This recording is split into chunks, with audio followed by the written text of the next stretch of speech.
Hello everyone, I'm Rose, one of the agroforestry power ladies Uganda. Today we are going to talk about medicinal plants and repellent plants that you can integrate in your garden. Integrating repellent plants and medicinal plants, it is far better than buying external inputs and making pesticides. These are the examples of medicinal plants and repellent plants. To begin with, we are going to begin with Moringa oleifera. You can call it drumstick tree, the English name. Some people, they call it miracle tree. Moringa is highly medicinal to people and soil as well. It is a fodder to animals like poultry and pigs. It is highly nutritious. You can eat it as vegetables. How is it medicinal in our gardens? First of all, moringa, it is a natural fertilizer whereby it is packed with nitrogen, phosphorus, calcium, magnesium, and many others. When you chop and drop the moringa leaves, they decompose very fast and they add manure into the soil. You can also make the moringa tea by soaking the leaves in water for 2 to 5 days and then you spray it on your crops. Moringa improves on the soil subtraction, whereby it has the compacted layers from 2 to 3 meters down. This creates the channels for water and air. To human beings, moringa is very, very good because it is a natural energizer. When you drink moringa tea, it keeps your body energized, whereby it is packed with iron, calcium, magnesium, and phosphorus. It supports hormonal balance. The phytoestrogen in moringa, it helps to regulate hormones naturally during menstruation cycle and menopause. Moringa supports hair growth because it contains zinc and biotin. It promotes collagen production and it leaves your skin growing and healthy.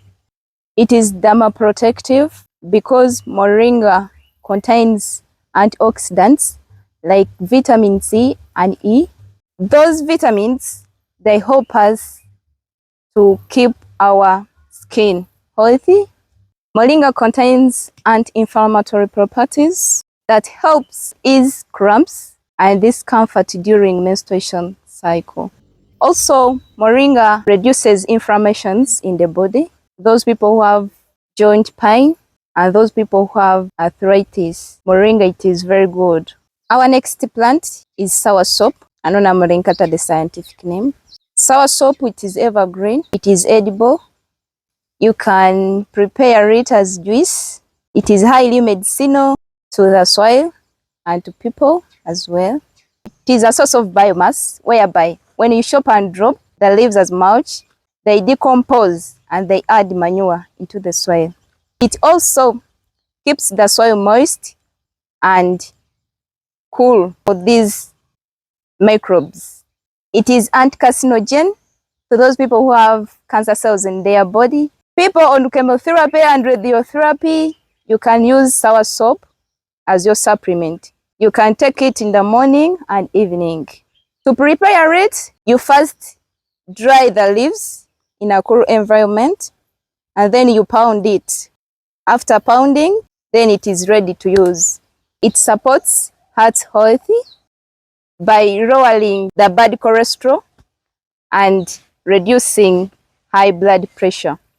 Soursop is good to those people with coughing and malaria. Our third plant is aloe vera. We use aloe vera to make our pesticide, whereby you get the leaves of aloe vera and then you put them in a drum for 4 days to 6 days. And then after, you spray that juice to your crops. Our next plant is turmeric, kachumaronga. It is a repellent, first of all, in our gardens. It is antifungal. It reduces the soil-borne diseases like fusarium wilt and other diseases that attack our crops. Turmeric is food for our microbes, whereby when you chop the leaves of turmeric, they decompose and they add manure into the soil, and also keeps the soil moist and cool for the soil biology. Our next plant is ginger. It is a spice. We use it when we make our dishes. It is a repellent in our systems. It is a soil breaker. Another one is bitter leaf. Bitter leaf, it is a resistant tree. It is a bush tree. It is vegetable to human beings. It is a source of biomass when you chop and drop. We use it to make our biofertilizers and pesticides. It is highly medicinal to soil. Bitter leaf is antibacterial. Those people who have infections, you can use bitter leaf.